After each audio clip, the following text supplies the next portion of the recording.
Hey everybody, Phil here. Today I want to talk about how to adjust to somebody who's not bluffing rivers enough. There are some obvious adjustments that you probably already are thinking of, but actually there are spots on not just the river, but on the turn and flop as well, where you can make adjustments. And also talk about one specific leak that I see in almost everybody that I talk to about poker with regards to check raise bluffing the river, or bluff raising the river in general.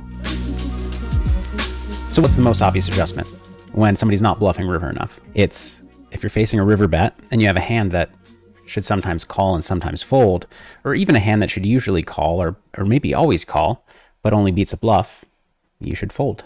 The way that poker works in theory is, your opponent's supposed to bluff a certain frequency based on the bet size and the pot size, and then you're supposed to defend a certain frequency based on that. However, if your opponent is bluffing 3% less often than they should, now all of a sudden the correct counter strategy, assuming they're not going to readjust, is to just fold everything, all of your bluff catchers, because now your opponent's not bluffing enough. Your calls are all going to be losing money on average. So that's the simple way to go about it. The only point that I really want to hammer home there is, don't feel obligated to call with hands that are supposed to be a call against somebody who's just bluffing half as much as they should. So let's get into some of the more interesting adjustments. So starting on the river, which is kind of closer to the obvious place to make adjustments, and then we're gonna backtrack to the turn as well. So I'm gonna give you just an example board. So let's say that we face a button open, we call in the big blind with king 4 of diamonds, and the flop is king 10-8 with 2 spades. Check, our opponent c-bets, we call. He c-bets small. Turn is a 4 offsuit, giving us 2 pair. We check, our opponent checks. And now river is a 10, pairing the 10 on the flop and counterfeiting our 2 pair. So this is normally a spot where you would want to check call, because in addition to having a weak kicker with your king, and in addition to the 10 coming on the river, which could give your opponent trips, you also block the 4, which is a hand that could potentially call you. However, against an opponent who doesn't bluff enough, a lot of the value in checking this hand comes from, first of all, inducing bluffs. You check, your opponent bluffs, you call, and you block 2 pairs. So you block showdown value, you block hands that can value bet, and you block hands that would never bluff, but you unblock bluffs. But the second thing is, if you bet small on the river, or even bet larger on the river, you run the risk of facing a raise by a hand like a 10, which your opponent can rep very credibly. The thing is, when you're playing against somebody who doesn't bluff nearly enough, you don't really have to be worried about getting raised by a 10, because you can just fold. Now, if your opponent is bluffing almost enough, you should still fold to the raise, but you have to be a little more careful, because let's say you bet small here. Maybe they're not bluff raising quite enough, but they're still going to bluff raise sometimes, and with hands that you had beat that you're then going to fold to. But if they're really under bluffing, and especially for raises, going ahead and betting is low risk. The other thing is, if they're almost bluffing enough, now the check call is like kind of okay. They could value bet a chop, so you don't necessarily need to check fold. Then you'll induce some bluffs. But against a player who is just clearly not bluffing enough, both for the bet when check to and for a raise when facing a small bet, you should just always small bet this hand and try to get a little bit of value against ace queen, thinking you missed a draw, against pocket nines, whatever they may have that decided to c-bet the flop and check back turn. Just go for a little bit of value, and that's going to be the way to take advantage of them, besides just folding when you have a bluff catcher. In addition to skipping those value check raises with hands like ace 10, you actually want to skip check raise bluffs. And this is something I could talk for a while about. It's something that a lot of people mess up. I want to get back to it a little bit later. But first I want to talk about turns and actually flop play as well.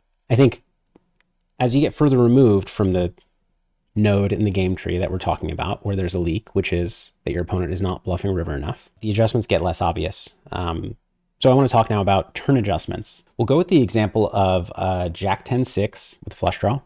And then a 5 of clubs bringing 2 flush draws.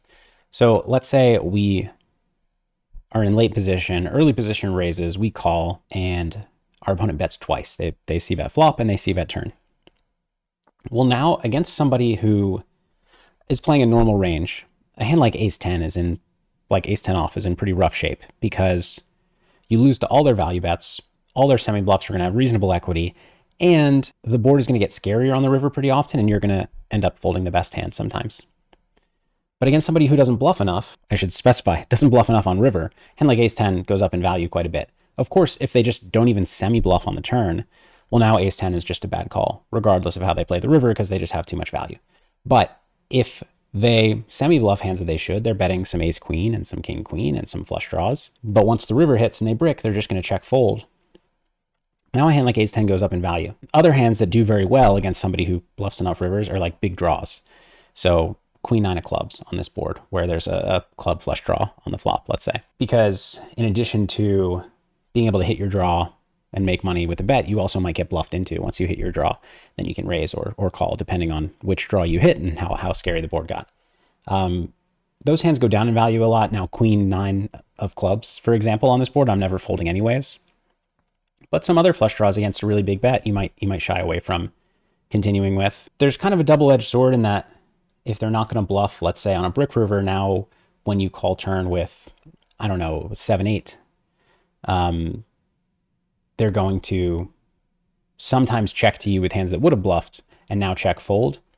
But they also might just be checking a lot of pairs to pick off a bluff when all those draws miss. So I wouldn't say those necessarily go up in value. In spots where you're normally going to be, like you have a dicey call on the turn with a made hand that is not going to improve very often, is going to be in an uncomfortable spot on a lot of rivers, against somebody who's not going to bluff rivers very often, you can now comfortably call those hands and then comfortably fold the river. But knowing that very often the river's going to go check, check, and you're going to win. The same is true in spots where you might want to value bet yourself. So let's say flop is, let's say that cutoff opens, you call in the big blind with ace-4 of diamonds, and the flop is ace-queen-3. You check, they check back. And let's say now the turn is a 9, bringing a flush draw. So ace-queen-3, 9. Rainbow flop, turn brings a flush draw. This is a pretty good check call hand normally. And part of the reason is that when you bet and the river changes the board, now your value bet's kind of thin. You could potentially get bluff raised. Also, if you check river, you're going to be in a dicey spot where they can go for value with anything better than your hand. And especially if some draws complete, again, you know, you get in dicey spots. But against somebody who's not going to bluff river, just go ahead and take your value on the turn, bet the turn. And then if the river is really safe, you can go for a small value bet. If the river is really not safe, if it's a really scary river, just check. They're not going to turn their bottom pair into a bluff on a scary river, or they're not going to turn whatever their king high plus gut shot that missed into a bluff on a scary river, because they just don't bluff enough. So now actually, in addition to being able to fold the river, the fact that you can comfortably fold that river and that you're not going to face the bet as often means that you can now value bet the turn with hands that otherwise couldn't. And then if you want to step back all the way to the flop, it's actually kind of the same adjustments you would make on the turn. So sometimes, let's say late position opens, you call in the big blind with king 10, and the flop is 10-9-4 with 2 spades. And you're relatively deep. So this is a hand that, you know, maybe you could check raise, maybe you could check call.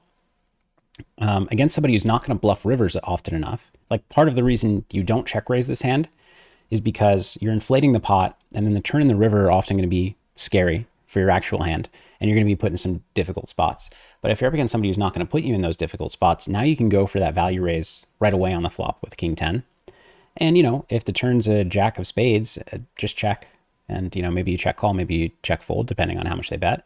But just know that you're going to safely be able to check fold river. You're not going to face as many river bluffs. And therefore, you can go for more value now without fearing the consequences and repercussions of the board getting dicier for you. So now that we've covered flops and turns, as well as most of river play, I want to talk a little bit more about bluff raising river against people who don't bluff enough, because I think it's something that everybody messes up for the most part, not just in the way that they play, but conceptually. So on that same board, you might normally check raise a hand like ace 10 or 10-8 or 4 what have you. Against an opponent who's not bluffing nearly enough, well, now they didn't bet the turn, so they don't have a lot of, you know, ace king, king queen. When you check river, they're not going to have a lot of value bets when you block the 10 especially, and they're not going to bluff. So you're not inducing a lot of river bets. You're much better off just going for value yourself. So you actually, against somebody who doesn't bluff that much, when you're out of position, you just don't go for many check raises for value. And you also don't go for many check raises as a bluff. This is a concept that I think a lot of people really struggle with.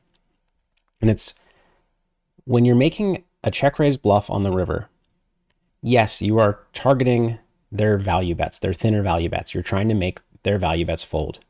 However, if let's say you check and you're facing a pot size bet, they're supposed to be bluffing 1/3 of the time. And then when you check raise to whatever amount, let's say you're risking, like you're laying yourself 1-1, which is a small check raise, but let's just say you are. They need to fold half the time and call half the time, which actually means they're going to fold all 33% of their bluffs. So they only need to fold another 17% of hands of their 67% value bets.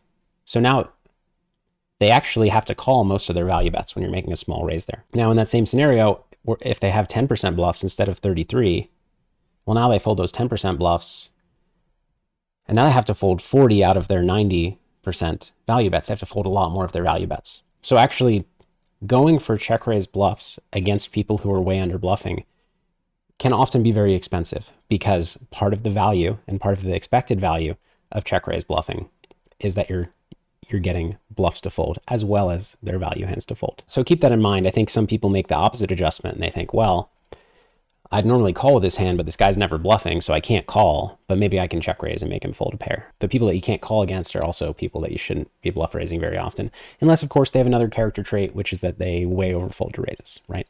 So on that same board, skip the check raises with 10x and skip the check raise bluffs.